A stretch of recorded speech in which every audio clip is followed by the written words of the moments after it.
Have you ever wondered what it's like to work in law enforcement?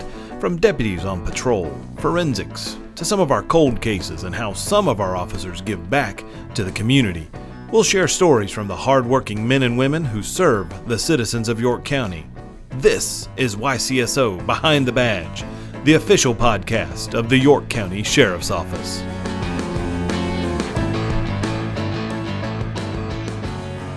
Welcome to Behind the Badge, the official podcast of the York County Sheriff's Office. Each week we hope to bring you an inside look at the York County Sheriff's Office, revealing the multitude of untold stories of how our officers give back to the community while working here at the York County Sheriff's Office. All stories from your neighbors, the hardworking men and women who serve the citizens of York County each and every day. People just like you. Hi, I'm Trent Ferris. I'm the Public Information Officer for the York County Sheriff's Office and also your host for the next 30 or so minutes. Before we move on, do us a favor, go check out us on our social media pages, Facebook, Instagram, Twitter, LinkedIn, and YouTube. And YouTube, you can listen to this podcast on YouTube, but if you don't have YouTube, you can also find us on the several podcasting services. One is Anchor, Breaker, Google Podcasts, Overcast, and Spotify. That's one that most people can recognize. Anchor and Spotify is two of the big ones. We're working on getting on Apple Podcasts soon, but got to pay for those kind of things, so we got to work that out. So lastly, sign up today for our Notify Me alert straight to your phone and email at yorkcountysheriff.com. You can see that little link right there in some of the boxes right below the big picture on our website. So, on this edition of Behind the Badge, we're going to talk to the man who is in charge of an area here at the York County Sheriff's Office that unless you've worked there or have been a guest there for any amount of time, it could be a bit of a mystery to most. Chief John Hicks is the Chief Jail Administrator of the York County Detention Center, the warden, so to speak, but you're not called the warden. No. That's not a thing. That's only in the movies, right?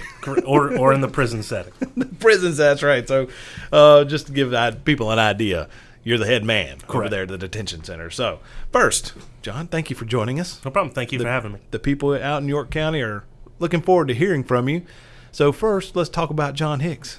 How long have you been here? You've been here for a while. Been here for almost 13 years now. I started the same place every detention officer starts. I took the pre-employment testing, was employed, worked in the housing units, worked myself into a supervisory position, got into some specialized positions, eventually ending as being appointed as the administrative services captain before being appointed as the chief jail administrator in 2018. And your predecessor probably gave you some good heads up on what the job was, Freddie Arwood. Chief Arwood definitely taught me a lot. Chief Arwood and Chief Richie Martin definitely learned a lot between both of them as I kind of moved into some of those specialized positions and worked kind of hand in hand with them in some of the bigger projects that we had in the facility. So you've been the chief there for how many years now? A little over 2 years. 2 years. So 2 years, okay? Yeah, absolutely.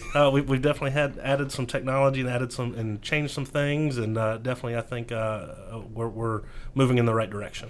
Now, before you were captain, before all that, you were over the Office of Professional Standards, correct? Yes, sir. I was over the Office of Professional Standards for about 4 years. So that job entailed you and kind of set you up got me kind of into really kind of understanding the bigger picture of corrections in itself and just the York County Detention Center, working with the recruiting process, looking at hiring new employees, looking at the policies, assisting with training in different areas like that.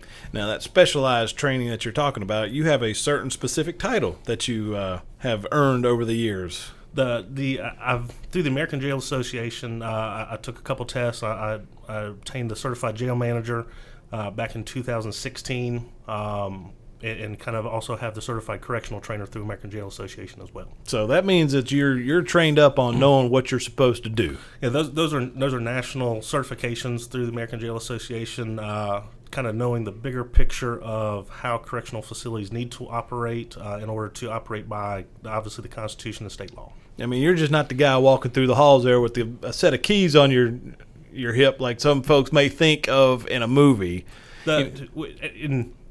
My base job description absolutely is still a detention officer. I tell everybody, even as the chief jail administrator, my first and foremost job is a detention officer. So if I have to go down in the housing units, serve meal trays, pass out medications, do guard tours, rounds. That's not above any person inside the York County Detention Center. Leading from the front. Absolutely, yes. That's sir. awesome. That's awesome. So, why? I mean, you're not from here originally. You're from where? Ohio, right? Virginia. Virginia, excuse me. Why are you an Ohio State fan then? You know. I never went to Clemson, and I'm a Clemson fan. So, That's right. But anyhow, Virginia, did you work in corrections there? I did for about 2 years there before I moved down here to be closer to some family. Kind of really liked the area, liked York County. A little bit slower pace versus the bigger cities. Okay, all right. And so why did you get into law enforcement / corrections? So back in Virginia, when I applied because a friend of mine applied as well to the sheriff's office there, and it was honestly making more money than I was making at that point. Never really looked at law enforcement prior to that, but looked into it a little bit and made some more money. My friend and I both applied. He unfortunately did not get hired, and I did.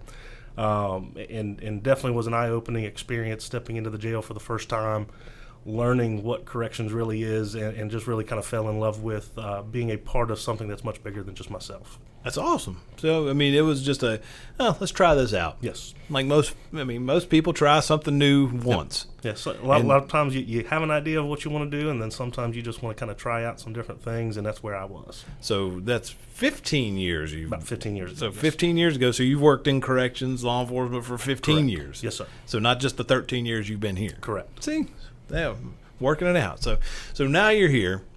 And folks that you are in charge of on a daily basis, it is not an easy task. I know for myself, and the sheriff will tell you firsthand when he swears people in, he says, that's a job I cannot do. I've been down there, and I know that's a job that I could not do, where I probably could try it once like you did, but I probably would tank out pretty quick. I don't know. That's just my personal opinion. But you have to have a special person that work down in corrections, right? Yeah, it definitely takes a strong character. There's a lot of things, a lot of people think that all we do is just sit around and kind of watch inmates and kind of babysit them.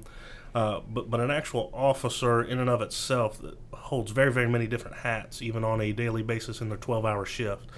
We're a direct supervision facility in York County, so our officers actually stay inside the housing unit the entire time. And interact with the inmates on a daily basis, on a minute-to-minute, and really kind of get to know some of them, some of their stories, some of the things that they deal with, characteristics, personalities, who's interacting with who, and they have to be able to be observant of a lot of things. There's up to 72 inmates in a housing unit by themselves, so they're outnumbered from the start, 72-1.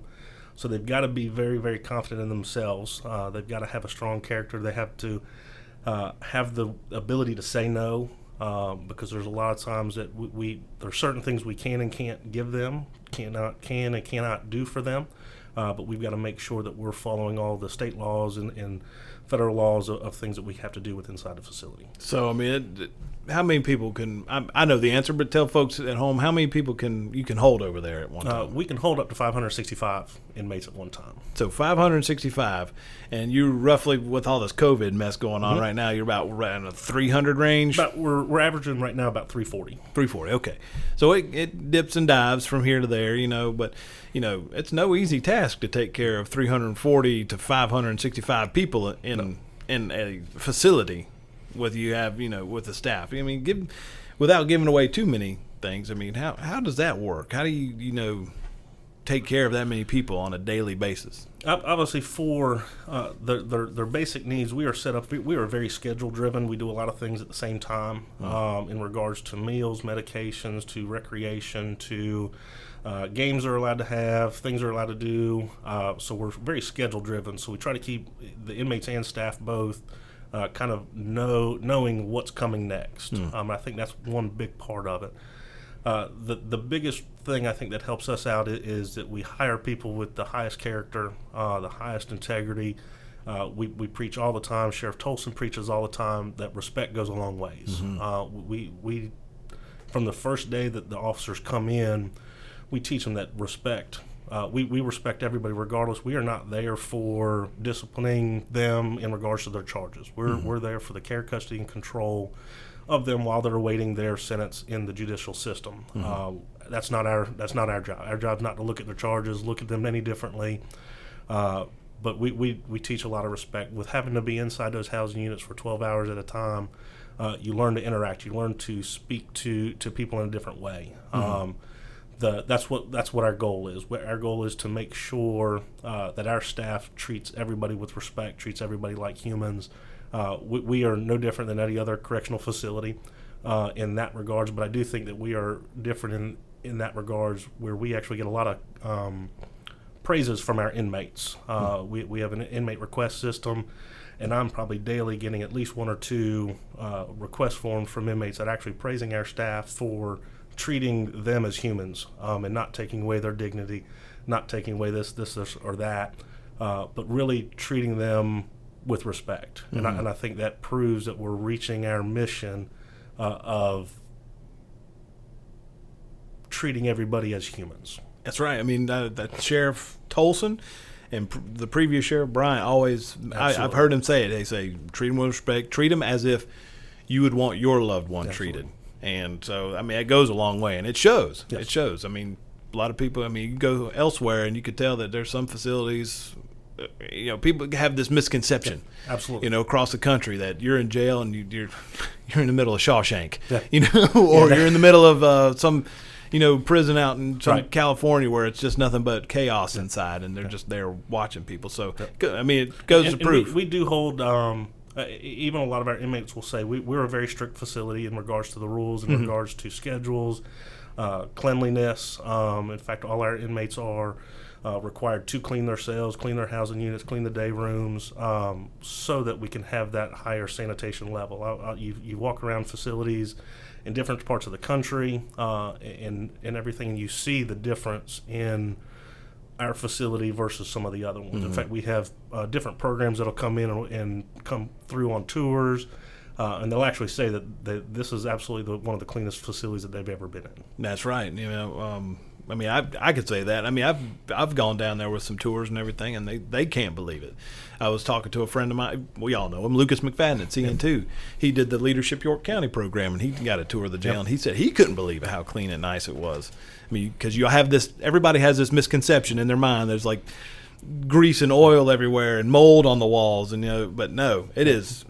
Basically, it's whitewalled. It's whitewashed. I think a lot of it too is amazing too. Where our building is 26 years old, was built in 1994. Typically, when you see around the country, jails age about 3.5 years for every year that they're actually built. So when you look at that and you look at the age of the building, it's actually in phenomenal shape because of the care that we take on a daily basis between the staff, the inmates, and our building maintenance crew, repairing problems as they show up. That goes to show good leadership. And as a good leader, you're looking for good future leaders. Absolutely. So the hiring process, how do you get somebody who's looking to work in corrections to come work here? So the hiring process in itself is not it takes some time because we have multiple steps to go through. Obviously, they apply first. We review all the applications. At that point, if you're moving forward in the process, then you come in for a testing day. That is some video testing in regards to kind of how you would interact with the inmate population. Some scenario-based videos, also reading and counting and a couple other things. You're also given a tour at that point as well, because I think a lot of times, even myself included, when I applied, I really didn't know what I was getting into. For myself, I loved it when I got into it, but there are some that once they actually get into the facility, it opens their eyes to something that was different than they thought it would be. So we try to do that tour from the start so they can kind of see, and we take them through our housing units. We take them into our minimum, medium, maximum security units so they can see where they would be working, the fact that they would be in the middle of the housing unit with all the inmates around them. So we go through that. We go through some documentation. Then we go through our background process. And our background process is pretty thorough. We go through the criminal history. We go through the credit histories, things like that. We want to make sure that, again, we're looking for people with the highest integrity, honesty, and character. We'll go through Facebook. We'll look at social media. We'll look at kind of, because we want to get a picture of who that person is. When we have a very high standard, we want to keep that. So we go through that. After that, they'll go through a formal interview. Then they will go through the conditional offer phase if they move past the interviews to where they will actually go for a polygraph exam. And the only reason we do our polygraphs is we want to just detect deception. We want to make sure that the people have been truthful and honest with us in everything that they've told us, everything that we've looked at and found. Again, everything goes back to that integrity, honesty, and character. In regards to whether it be drug use, whether it be credit history, criminal history, assaults, things like that, that's what we're looking for. And it's not that if you did some of that stuff in the past, you can't get a job. It's really all about being honest about those things. And when you sit on the box in there, it can be intimidating. You tell the truth of everything. Like, I stole a pack of gum when I was 3 years old from my friend in church. I felt so bad about that. And I had a polygraph in Virginia. I had a polygraph here, and they're no less intimidating. But realistically, it's if you tell the truth, then there's really no issues with that. That's right, exactly. Then we have a medical, physical, drug screening in order to make sure that you're fit to do the job and to attend the Criminal Justice Academy, which you're required by law to do within the first year. Wow. So it is a process. Absolutely. It is something that you have to think about before you get into the process. Yeah. We try to, at several points in the process, make sure that this is what you want to do. Our turnover rate, corrections in and of itself has a very high turnover rate across the country. Sure. Probably in the 30-40% turnover rate. York County has a much, much lower rate than most people. We're only about 17 or 18%. With some of the things that we're doing. Some of the things, it's pay, you look at some of the state agencies that their pay isn't very high and the areas that they have to work in, and it's just not conducive to something that a lot of people want to do. Right. As we said earlier, it takes a special type of person to get into this. So we try to multiple times through that hiring process just make sure this is still what you want to do. Right. Before we actually get you on board. Most of our turnover is within that first 6 to 9 months. And I've seen, when I come to the swearing-ins, when Sheriff Tolson swears folks in, you hear he always asks people, where are you from? Yep. Where are you from? And you get a lot of people from out of state too, right? We've gotten a lot, especially over the last couple of years.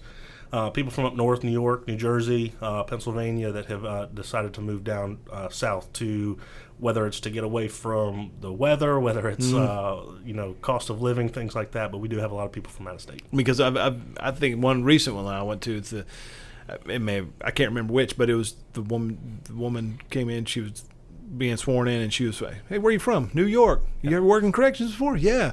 "Where at?" "Rikers Island." Yeah. That's one of the big ones. Yeah.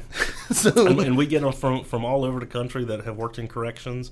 And a lot of them, it's a great thing when we can bring people in with prior experience because they at least know how to expect and how to kind of talk with inmates. And then it's just the trying to look at how their agency did things versus how York County Sheriff's Office does things. So comparison, like the one that come from Rikers Island, she come in and go, "Now this place is it. This is the place to work," because that place up there was like nowhere near anything. Like a comparison of sorts. We hear a lot of different things. Mostly good. Some even from when I worked in Virginia, came down here. There were some of the things that I liked better up there on how they did things, and a lot of it too, depending on how many years of experience that they have, they might not have the bigger picture of what things really mean. And that was, I think, where I was at in Virginia when I came down, is that there were a lot of things. Well, I liked it the way we did it up there, but then now I look at it as, no, I definitely like the way we do it down here. Because I understand the bigger picture as I've increased rank and moved up and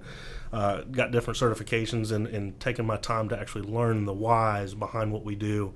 I think that has changed a lot. Small picture versus big picture. Correct. And we try to, realistically from the start, when we pull people in and start in their first 4 weeks where they do pre-service training with us, we try to give them a little bit of that bigger picture.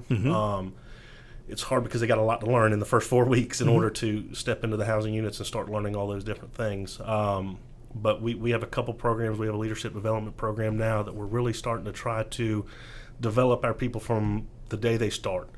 We want them to start seeing that bigger picture, because I think the bigger picture that you understand, the more you understand on the smaller scale working in the housing unit.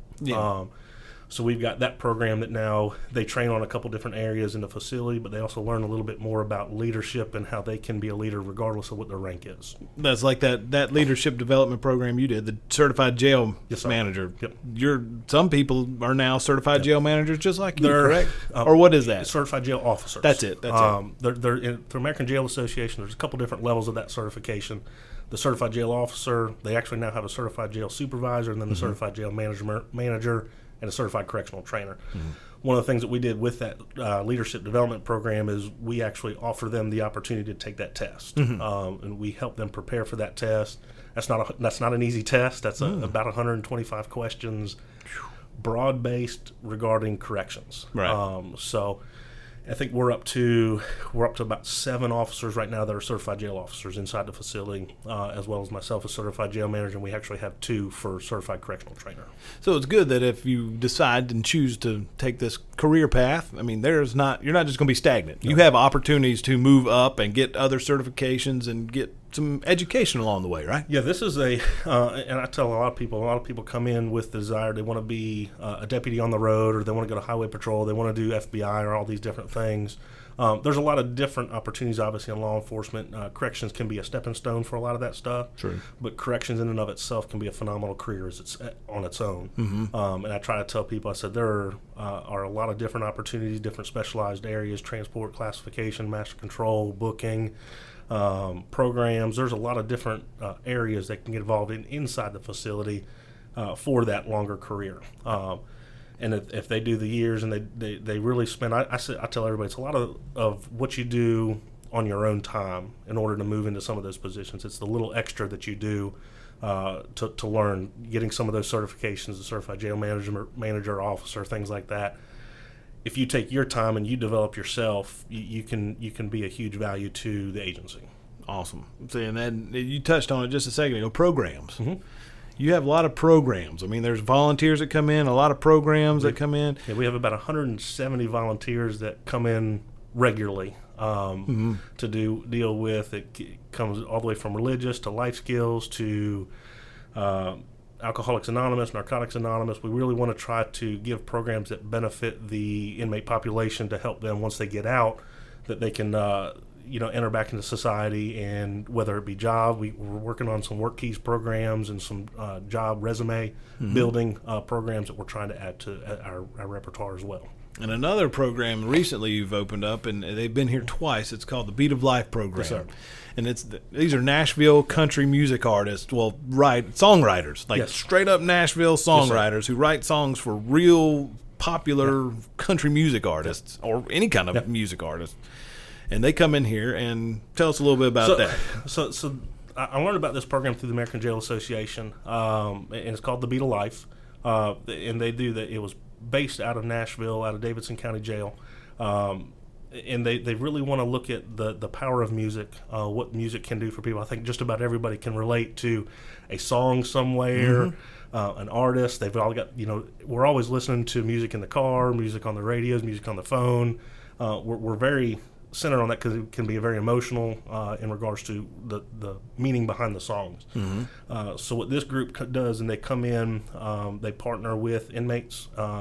Inmates have to apply for it, obviously, but they learn a little bit about the music industry. They learn a little bit about creating songs, how to create songs, how to write songs, where does it come from, and then they actually work through some of the inmates' life experiences to write a song. And the amazing part about this program, I've told the people that run this program that they do this within about 2 hours on the songwriting day, that they take what the inmates are talking about, their stories, and they actually write an entire song. And it's not just a couple lines. It is a melody. It's the lyrics. It's the music behind it. And then they actually get to perform those for some of the other inmate populations. So the females will do it inside the female units, the males will do it inside the male units, and they get to share a little bit about their struggles, whether it be addiction, drug addiction, abuse, different types of things that they've gone through in their life, and can really work through some of those things through the power of music. And I've heard, and if you are listening to this, and you can go to our YouTube page, we've done we have those songs. Yes. From they're from all those online. They're all online. You can listen to them, and some of those artists have said, yeah, I've heard him say, it's like, I am going to take this back to Nashville. I'm going to share it with other songwriters I know and other artists, and you never know. It could be the next number one hit. And a couple of them I know, in speaking with the people that run the program, they actually stay in contact with those inmates when they get out. Good. So they kind of build some of that relationship, just like our normal volunteers do on a daily basis.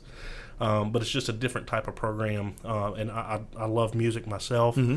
So that's kind of how I fell in love with the program. And just to be able to sit there and watch their interactions during that it's a 2-day program. Mm-hmm. But they're only riding on that second day. But even that first day, just learning about the inmates, having lunch together with the inmates and really sharing life with them and really kind of trying to encourage them through some of the issues that they're dealing with. It's wonderful. So hopefully after all the COVID mess is over with, they can come back in. Absolutely, and that's what we're waiting on. Obviously right now we're restricted on visitation programs, bringing people in from the outside. So we're really restricted with some things like that, which is tough. When that's one of the things that help our inmate population out. When they have that interaction, one with their family for visitations, one with the program volunteers that are coming in and helping them through some of their other issues, addictions, things like that. When we have the loss of that's a big impact on our facility. Tensions rise, and we really got to try to, again, with using respect goes a long ways, but it's hard. And I know that the inmates are struggling with things, and it's tough when we're not allowed to offer those programs. And Beat a Life's no different. I've talked to the lady running the program multiple times where I'm just waiting for kind of that restriction to go away before I can bring them back. Oh, good. Well, for everybody, let's talk about just a little bit about the COVID stuff. That's tough. Yeah. I mean, people are coming to jail every day. So that hasn't changed anybody kind of being arrested for anything and being brought into the jail. So how are we handling the COVID-19? There's a process, and there's a strict process because we haven't, thankfully, had any issues. Absolutely. I don't know if this is real wood or not, but it'll work right now. But yeah, we've put several things into place when this all started. We're obviously checking temperatures at intake. As soon as they walk in the door, we want to make sure that we're checking their temperature to see if they've got a fever at this point. We're adding some other technology in the future that'll help us and assist us with that and getting it a little bit easier than we're doing right now. We have everybody wearing masks, cloth masks that are washable, reusable. We have inmates and staff alike from intake till release. So we're trying to do the best that we can. Obviously, social distancing is hard in a correctional facility because we are very, very restricted on space.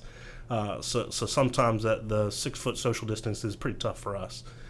But once they get booked in, they'll actually, if they're not bonded out, they will actually go into our classification procedure. And we've actually lengthened that, so we actually keep them in our classification process for 14 days. Mm-hmm. And we monitor their temperatures for that 14 days. Because, again, we want to make sure that if they were near somebody on the outside in that 14 days incubation period, that they don't come up with fevers or symptoms, anything like that. If they are symptomatic, if they've been tested on the outside and we're waiting for the results, we do actually have a quarantine unit that kind of keeps them. We kind of step up the PPE, the personal protective equipment for both staff and inmates in that unit, and they wait their timeline, clear their tests, or if it's a 14-day, they'll clear that as well before we place them into general population with all the other inmates. We want to make sure that we're doing the most that we can to prevent any type of outbreak. Protect everybody, inmates and staff, and we're checking staff's temperatures on when they come in and when they go out to make sure there hasn't been any kind of spike or anything like that. And if they've been around anybody, then we kind of keep them out of the facility for a certain number of days to clear their quarantine time as well. Well, good. I'm glad everybody, hopefully everybody understand we're doing everything we can to keep our inmate population safe. And anytime, if the recommendations come out for anything different or quarantine times or anything like that, we're always kind of abreast of that on a daily basis to kind of see where we're at and if we need to alter any of our current policies or practices. And lastly, we just got into the facility recently. Something else to keep the facility safe is a body scanner, and that is to do what? But that we have that at our intake process, and one of the things is very similar to the TSA scanners when you go through the airport or anything like that. But we just want to make sure that no contraband's entering the facility, whether it be drugs, whether it be weapons, whether it be anything else. We want to make sure that we keep all the inmates and the staff safe. And this is one way to do it without having to do a invasive strip search on every single person that comes through the door. So because the deputies on the road, before they put them in the patrol car, they're supposed to check them down. They're going to pat search them from on the outside. Yeah. Even before they go into the body scanner, they'll actually still go through a metal detector, still go through a pat search, and then actually go through the body scanner at that point, just to make sure we are taking every step we can to keep other inmates and the staff safe when they enter the facility. Because people can hide things really well. They if you're getting catch the drift here. They can hide them on themselves in different ways, in body orifices and things like that. But they're very creative in regards to contraband, and we want to just make sure that we're safe. Good. All right. Well, last thing, the advice for somebody. Well, I know we touched on hiring process, but you've been in corrections for 15 years now, 13 here. What would you give to a person who is coming into corrections right now, if they were hired today, someone looking to start a career in corrections? What's the one piece of advice that you would give them? Give it time. It is a very difficult job. It is not necessarily a physically hard job at times, but emotionally and psychologically be a very difficult job. Working inside those housing units for that 12 hours, 6 to 12 hours, depending on what your shift is.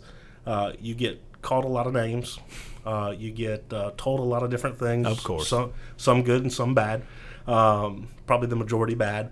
But it takes, as we talked about earlier, strong character. The biggest thing I can tell people is, if you can take the things that are told to you and kind of let it fall off your shoulder, and not take it personally, then you can have a very long career.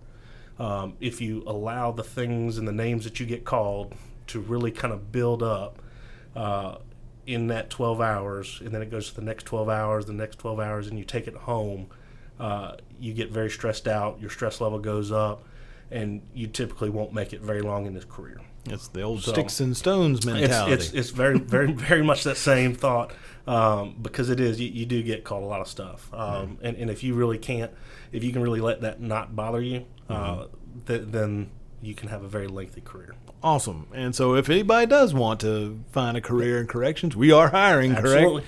So you can go to YorkCountySheriff.com, look on the our employment page, and they can find out. Detention Officer, and put the application in, and that'll start that whole process. Good. Well, Chief John Hicks, we've gone over the 30 minutes, but it was a good 30 minutes, right?